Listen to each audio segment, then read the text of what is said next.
Assalamualaikum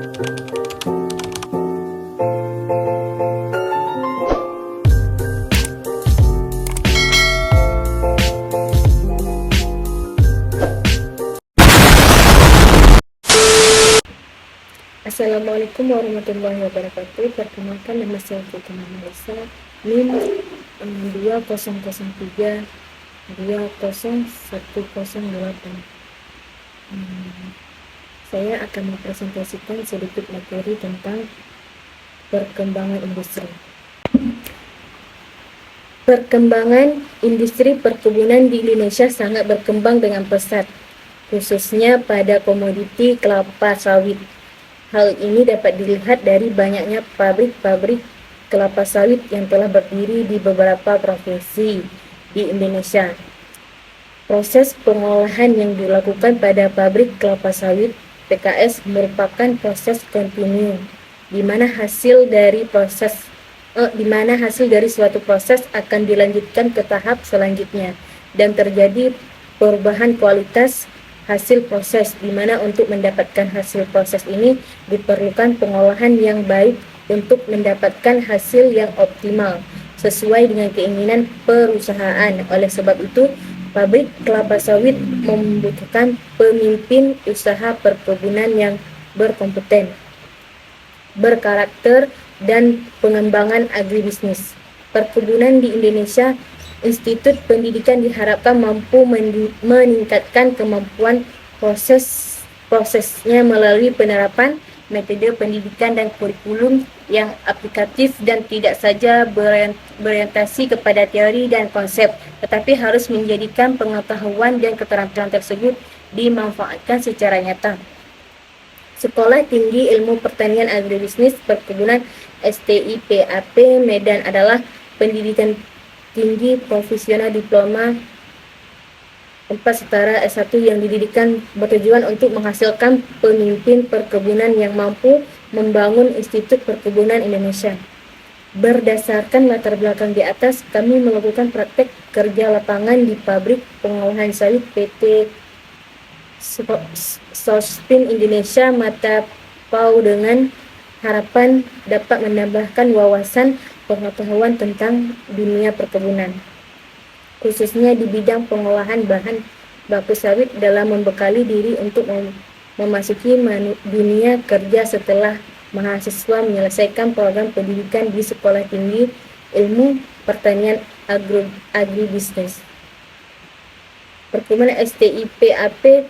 Pada awalnya PT Sospin Indonesia bernama PT Sospin Medan SA, Sosli Finansial dan Kontribusi Medan Sosial Anomi. Perkebunan ini pada awalnya memiliki oleh perusahaan Belgia Sospin Medan yang mempunyai hak konsesi dan di bawah naungan pemerintah Hindia sampai Belanda. Tahun 1990 didirikan pabrik pengolahan kelapa sawit di perkebunan Matapau dan pengembangan pabrik selesai pada tahun 1970. Pada tahun 1945 perusahaan ini diambil secara paksa oleh pemerintah Jepang. Setelah proklamasi kemerdekaan 1945, perusahaan ini dikuasai oleh pemerintah Republik Indonesia dari tahun 1940 sampai 1960 sepenuhnya oleh pemerintah Indonesia. Mengadakan nasionalisasi perusahaan ini berubah menjadi suatu perusahaan swasta nasional yang sahkan pada tahun 1930 berdasarkan Akta Notaris William Liu nomor 45 tanggal 7 Desember 1930 yang berkedudukan di Medan dan mengolah perkebunan di daerah Sumatera Timur, Aceh Barat, Aceh Selatan, dan Aceh Timur. Perkembangan selanjutnya berdasarkan penetapan Presiden nomor 6 tahun 1965, keputusan Kabinet di Kuara nomor ID40 menyatakan bahwa perusahaan perkebunan yang dikelola PT Sospin diletakkan di bawah pengawasan pemerintah. Kemudian pada tahun 1966 diadakan searah terima hak milik perusahaan kepada pemerintah Indonesia atas dasar perjualan perkebunan dan hak Sasvin SA pada tahun 1968, tepatnya tanggal 29 April 1968 dicapai kesepakatan antara pemerintah RI dengan pemilik saham Sasvin SA, diperkuat dengan surat keputusan Presiden RI nomor B68 sampai pos tanggal 17 Juni. Selanjutnya, pengusaha Belgia dengan komposisi permodalan 40% pemerintah Republik Indonesia dan 60% pengusaha Belgia. Dan sejak tahun 2001, perbandingan saham berubah menjadi 90% bagi 10% yang dikeluarkan keputusan Presiden Ibu Megawati karena privatisasi saham pengusaha Belgia, kemudian memberi nama PT Sasvin Indonesia Sasvin Indo yang didirikan melalui akte notaris Chairi Bahari di Jakarta pada tanggal 21 Juni 1968 nomor 23 dan akte perubahan nomor 68 tanggal 12 Mei 19 disahkan oleh Menteri Kehakiman.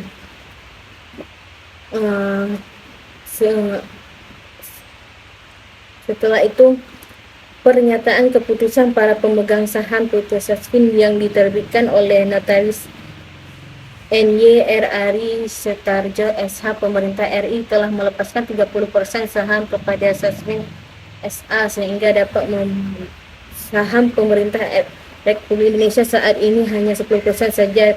PT Sasvin Indonesia berdasarkan akte pendiriannya berkedudukan di Medan, Jalan KL Sedarjo, Medan sampai 2001, bergerak dalam bidang perkebunan kelapa sawit dan karet. Hasil produksi perkebunan PT Sasvin baik di kelapa sawit maupun karet diolah pabrik sendiri yang dimiliki oleh berjumlah 14 pabrik, yaitu 9 pabrik kelapa sawit POM Palm Oil Mill yang mengolah tandah buah segar TBS menjadi CPO Crude Palm Oil.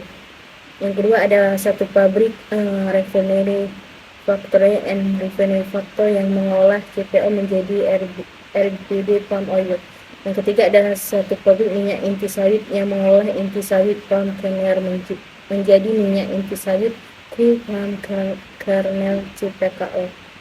3. Pabrik kamu serta CPO dan turunannya disimpan sementara strong sebelum diekspor di Tang instalasi Balawa. Di samping itu, PT Sasvindo juga merupakan salah satu produsen kecambang dan bibit kelapa sawit produksi kecambang.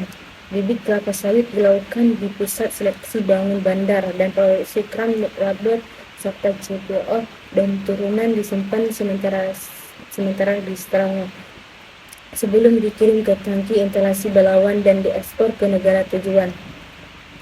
Adalah letak geografis perusahaan PT Sasvin di Matapau terletak di Desa Matapau, Kecamatan Teluk Bengkulu, Kabupaten Serdang, Bedagi, Provinsi Sumatera Utara, berada pada ketinggian 20 mdpl dan berjarak 53 km dari kota ibu kota Provinsi Medan dengan tata letak berbagai berikut.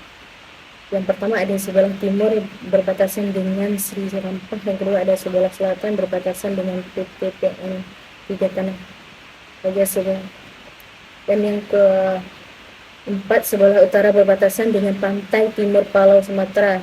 Struktur organisasi PT Sasvindo Tebing Matapau. PT Sasvindo Matapau dikepalai oleh seorang pengurus atau ADM yang bertanggung jawab kepada grup manajer dan direksi pemimpin tertinggi.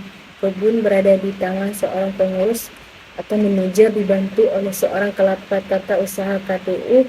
Pimpinan tertinggi di pabrik di tangan seorang teknider dan membawahi 2 orang teknider, seorang kepala gudang, seorang kepala klinik, seorang kepala laboratorium, dan beberapa mandor serta training. Kepala laboratorium sejak bulan Juni 2010 berada di bawah naungan pengurus atau manajer. Tugas dari tanggung jawab masing-masing yang terlibat dalam organisasi di PT Sasvindo Kebun Matapau adalah sebagai berikut. Yang pertama, mengurus ADM, mengurus diangkat langsung oleh direksi dan merupakan pimpinan tertinggi di PT Sasvindo Kebun Matapau. Pengurus mempunyai kekuasaan dan tanggung jawab di dalam maupun di luar perusahaan dan memegang wewenang dalam memutuskan setiap kebijaksanaan. Yang kedua ada asisten divisi Epsilon 1, 2, 3 pemimpinan tertinggi pada provinsi divisi dan bertanggung jawab kepada pengurus dalam kegiatan pelaksanaan kerja sehari dibantu oleh mandor. Yang ketiga ada tekniker 1, bertanggung jawab atas segala proses pengolahan dan kegiatan yang terjadi di pabrik dan merupakan pimpinan tertinggi di bagian pabrik dengan dibantu oleh tekniker 2. Teknik yang keempat ada tekniker 2. Tekniker 2 bertugas mengawasi kegiatan yang terjadi di pabrik seperti di bagian listrik, transportasi, pengolahan sampai pengangkutan dan bertanggung jawab atas kegiatan yang terjadi setiap harinya. Yang kelima ada kepala tata usaha KTU. Kepala tata usaha membawa bagian pembukuan keuangan dan bertanggung jawab atas penyelenggaraan administrasi pembukuan untuk mendukung kelancaran pengoperasian pabrik. PKS Mata Pau mempunyai tenaga kerja atau karyawan sebanyak 233 orang. Selanjutnya stasiun penerapan bahan baku. Pos Satpam adalah satuan pengamatan dalam sebuah pabrik. Tamu dan kendaraan yang masuk ke dalam pabrik menjadi tanggung jawab Satpam. Mobil pengangkutan TBS harus melapor ke pos terlebih dahulu dan menunjukkan SPB, surat pengiriman barang. Lalu di pos Satpam dilakukan pencatatan nomor polisi BK, nama supir, nomor SPB, kebun asal, jumlah metode, jam tiba dan jam keluar lokasi pabrik, sebagaimana pertinggal data bagi Satpam bila ada kesalahan dan kesilapan di belakang hari. Selanjutnya ada pos Satpam. Jembatan timbang. Jembatan timbang merupakan alat ukur berat yang sangat vital dalam sebuah pabrik kelapa sawit yang menjadi bagian terdepan di mana didapat data kuantitas masuknya raw material dan keluarnya produk yang dihasilkan. Timbangan berfungsi untuk mengetahui berat bahan baku yang masuk ke pabrik, yaitu dengan menghitung bruto, tara dan neto dari TBS yang keluar dari pabrik. Bruto berat barang dengan truk, tara berat truk kosong, neto berat bersih barang. Dalam pengoperasiannya ada beberapa prosedur yang harus diperhatikan. Yang pertama, dipastikan posisi kendaraan yang ditimbang berada di tengah-tengah timbangan. Yang kedua ada dipastikan pula mesin truk dimatikan pada saat penimbangan karena getaran mesin dapat mempengaruhi hasil penimbangan dan supir harus turun. Setiap truk TBS dan CPO yang termasuk ke PKS mengalami 2 kali penimbangan, yaitu ketika truk masuk ke pabrik juga menimbang ketika truk keluar pabrik. Jembatan timbangan pada dasarnya terdiri dari plat dan load cell yang berfungsi sebagai sensor beban. Sensor beban kemudian akan membaca dan mengirim data ke monitor lewat wiring dan ditampilkan dalam bentuk angka-angka digital di monitor timbangan. Selanjutnya ada proses penerimaan buah. Setelah proses penimbangan, TBS kemudian dibongkar di lantai afam sekarang untuk dilakukan sortasi, lalu buah disorong dengan loader menuju freight press bench elevator dan lantai asfalt dan platform berfungsi juga untuk penampungan sementara TBS sebelum diolah atau di tempat sebuah restoran dapat untuk menjamin continuous pengolahan pada lantai seperti menggunakan sistem first in first out FIFO, gambar lantai oven. Proses pemeriksaan kualitas sortasi. Proses ini dilakukan untuk mengetahui kualitas TBS yang diterima PT Sosvindo Mata Pau dengan cara pemilihan satu persatu TBS.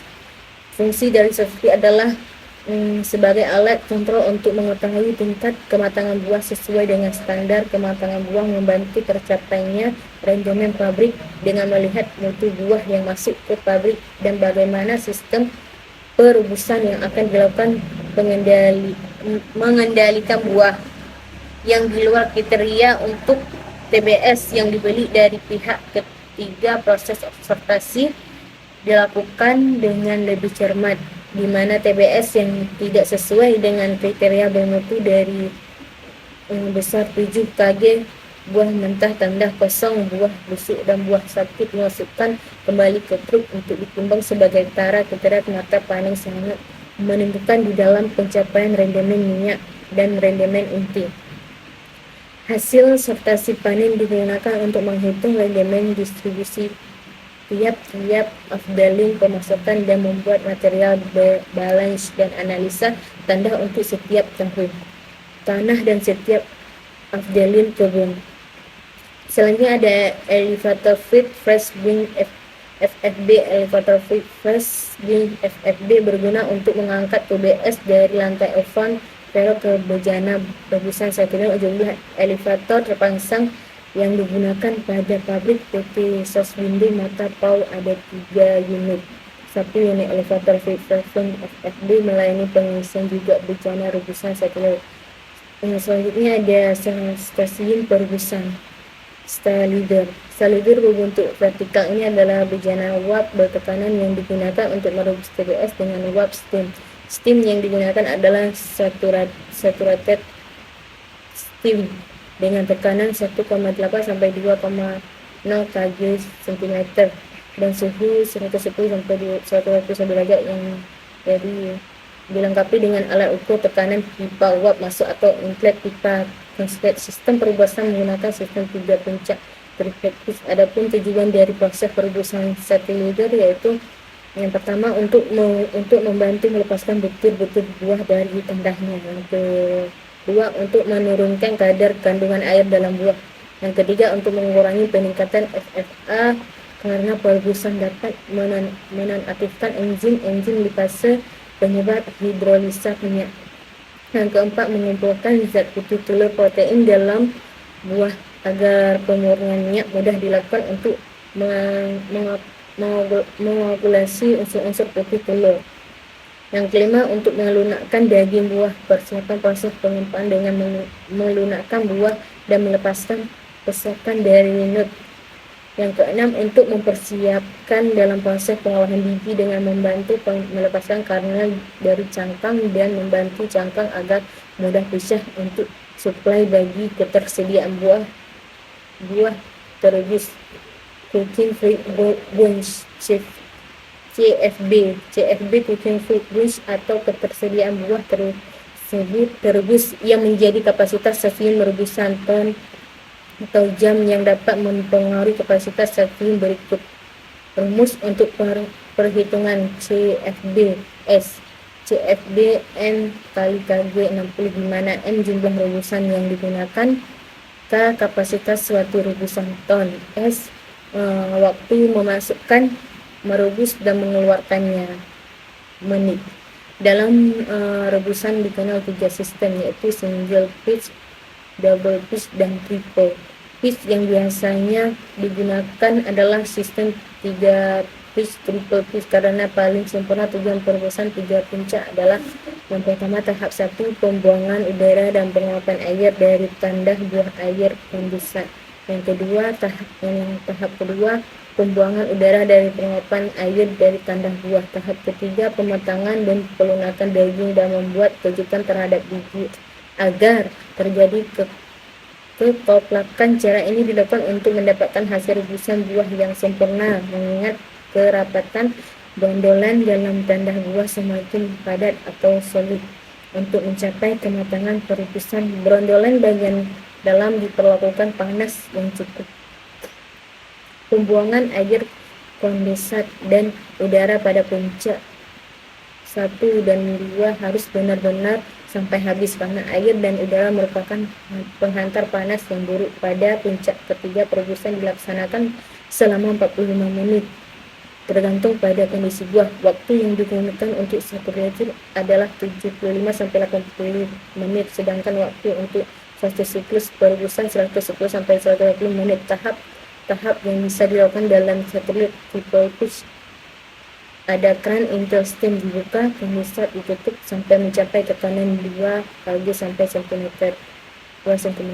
Keran intel tip ditutup dalam keran kondensat hingga tekanan mencapai 0 kg sampai cm. Keran intel tip dibuka hingga tekanan 2 kg cm dan keran kondensat ditutup. Keran intel tip ditutup dan keran kondensat hingga mencapai tekanan 0 km kg. Selanjutnya tekanan 2 kg cm dipertahankan selama 45 menit. Keran Angel Steel ditutup, keran penisah dibuka. Bunch cover adalah alat untuk mengantarkan TBS dari bejana rebusan slipper menuju proses pemimpilan slipper. Penggunaan bunch cover harus kontinu sesuai dengan kapasitas pabrik sehingga proses selanjutnya dan tidak mengampung proses saking penambahan slipper.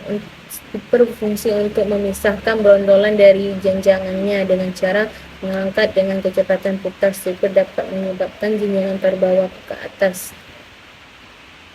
pada ketinggian tertentu, kemudian jenjangan tersebut jatuh tertebak karena gaya gravitasi.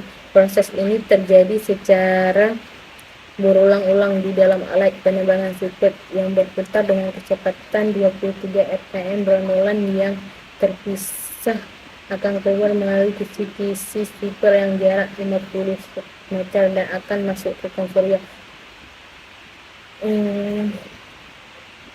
Terus dalam pengoperasian alat penerbangan, hal-hal yang perlu diperhatikan adalah waktu diputar tanda buah dalam alat penerbangan harus mencapai ketinggian maksimal sebelum jatuh. Terus pengaturan buah yang masuk ke dalam alat penerbangan disesuaikan dengan kapasitas alat sehingga tidak terjadi kelebihan kapasitas. Hal-hal yang menyebabkan hasil penerbangan kurang sempurna yaitu ada pengatur kecepatan dari umpan TBR, yang kedua ada kemiringan sudut pengarah dan speaker, ketiga ada kebersihan kisi-kisi efektif. Tersebut dapat dilihat dari USF untreat fluid, yaitu kebrondolan yang sudah lepas dari speaker tetapi tidak mau keluar dari tanda. Terus ada conveyor understreet. Conveyor ini terletak tepat berada di bawah drum. Spirit berfungsi sebagai penampung brondolan rebus yang telah terpilih oleh drum skipper. Conveyor ini juga berfungsi sebagai alat transportasi brondolan rebus menuju bottom cross conveyor. Bottom cross conveyor. Conveyor ini tepat berada di ujung conveyor under skipper, berfungsi sebagai penghubung antara conveyor under pressure untuk membawa brondolan rebus dari conveyor under skip menuju fluid elevator. 4 bunch conveyor. Tanda kosong yang telah terpilih akan terdorong keluar dari drum pusher dan akan masuk ke empty bunch conveyor yang tepat berada di bawah drum. Setelah itu empty bunch hopper. Empty bunch hopper tempat untuk penampungan sementara sebelum dibawa dan dibagi ke lapangan. Tanda kosong dapat digunakan sebagai musla pupuk di kebun. Terus untuk apa tuh? Untuk selanjutnya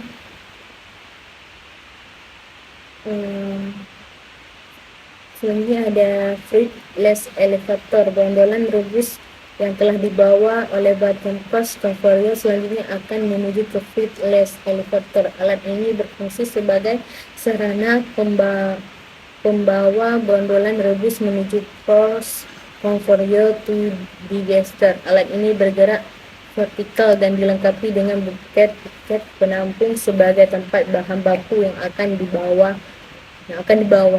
Digester mempunyai paros pemutar yang dilengkapi dengan parang-parang pengaduk. Proses pengadukan berlangsung akibat adanya gesekan antara parang dengan brondolan dan adanya tekanan gaya gravitasi berat dari brondolan dalam bejana sambil dipanaskan dengan steam.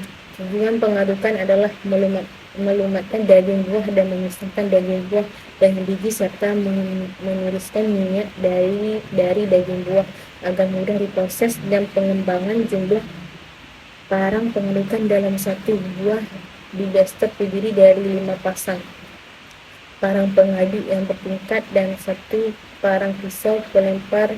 Jadi total parang adalah 6 pasang. Letak parang ini dibuat bersilang antara pasangan yang satu dengan yang lainnya agar biaya adukan cukup besar dan sempurna.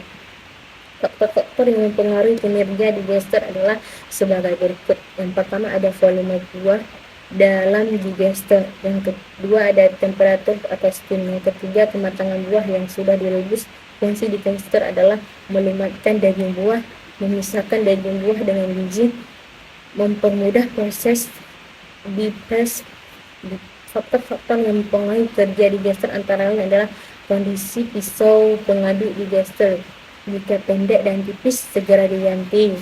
Yang kedua, digester minimal berdurasi 3/4 atau 75% dari volume digester agar pisau bagian atas tertutup oleh brondolan ini. Dilakukan agar pisau yang atas berfungsi dengan baik. Yang ketiga, temperatur dijaga pada suhu 90-95 derajat untuk mempermudah proses pemisahan minyak dengan air. Temperatur dalam digester dijaga dengan menginjeksikan strip ataupun dengan menggunakan strip jaket. Yang keempat, kematangan buah yang sudah direbus. Yang kelima, kecepatan pengadukan yaitu sebesar 25 rpm. Yang keenam, kondisi siku penahanan pada dingin digester. Yang ketujuh, waktu pengadukan 15-20 menit. Selanjutnya pengepasan screw press berfungsi untuk memeras minyak dan mengekat dengan cara dipres dengan menggunakan tekanan yang dihasilkan oleh hidrolik con dengan besar tekanan 40-50 ampere. Oleh tekanan square yang ditahan oleh skon di daging buah diperas sehingga melalui lubang square minyak dipisahkan dari serabut dan biji dengan bantuan air seisi dengan suhu 90-95 derajat ditambah dengan komposisi minyak air NOS sama dengan 40/40/20. Penambahan air tekanan pada press harus dijaga agar tidak terjadi solid minyak pada ampas press. Apabila tekanan pada press berkurang, maka minyak tidak akan keluar dengan maksimal dan membuang losis minyak pada serat ini. Terus minyak kasar yang diperoleh dialirkan ke stasiun klarifikasi, sedangkan ampas press diteruskan ke cake bracket conveyor. Operasional press menyesuaikan di digester. Setelah itu setelah itu minyak yang masuk ke sentrap tank 1 akan diendapkan pasirnya, lalu minyak pada bagian atas akan langsung masuk ke sentrap tank 2 dan pasir akan mengendap ke bawah untuk di blown down. Blown down dilakukan setiap 4 jam sekali. Minyak pada bagian atas akan dialirkan ke vibrating armco berfungsi untuk menyaring massa padatan berupa ampas yang terikut minyak kasar crude oil dari serabut-serabut yang dapat mengganggu proses pemisahan minyak. Jenis-jenis vibrating armco ada 3, yaitu single deck, double deck, dan triple deck. Saat ini PT Saswideng Matapang menggunakan vibrating armco jenis single deck. Ukuran mesin yang digunakan adalah ukuran mesin 20. Serabut-serabut hasil pemisahan pada vibrating armco akan dikembalikan lagi ke batang cross conveyor untuk diproses kembali. Getaran vibrating armco dikontrol melalui penyetelan bandul yang diikat pada elektromotif. Sekian dari presentasi saya akhiri. Wassalamualaikum warahmatullahi wabarakatuh.